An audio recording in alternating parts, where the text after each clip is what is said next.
Le mode d'une série statistique est la valeur qui a le plus grand effectif. Si on reprend notre tableau des autres parties, vous regardez la ligne des effectifs et vous cherchez le plus grand effectif. Le plus grand effectif, c'est 211. 211 qui correspond à quelle valeur? Eh bien, la valeur 1.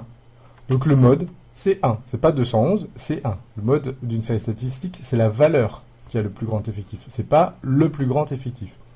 Alors ici, le mode est intéressant parce qu'on a vraiment une valeur qui se dégage des autres. C'est la valeur 1. Mais dans certaines séries statistiques, les effectifs sont à peu près tous les mêmes.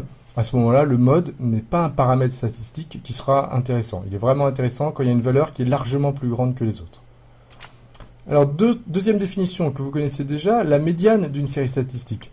Cette médiane partage la série en deux ensembles, tels que la moitié des valeurs au moins soit inférieure ou égale à la médiane, et la moitié des valeurs au moins soit supérieure ou égale à la médiane.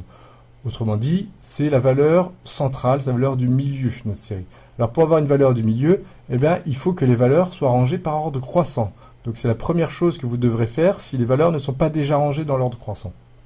Alors nous, on va commencer par un exemple dans lequel les valeurs sont déjà rangées, et un exemple très très simple. On commence avec des séries de petits effectifs pour arriver après à des séries avec des effectifs beaucoup plus grands. Alors dans cette première série, n égale 5. n égale 5, c'est l'effectif total. Ici, il n'y a pas besoin de faire de grands calculs pour se rendre compte que la valeur du milieu, ben, c'est 16. Comme ça, on aura deux valeurs à gauche et deux valeurs à droite. Ça partage bien au milieu la série.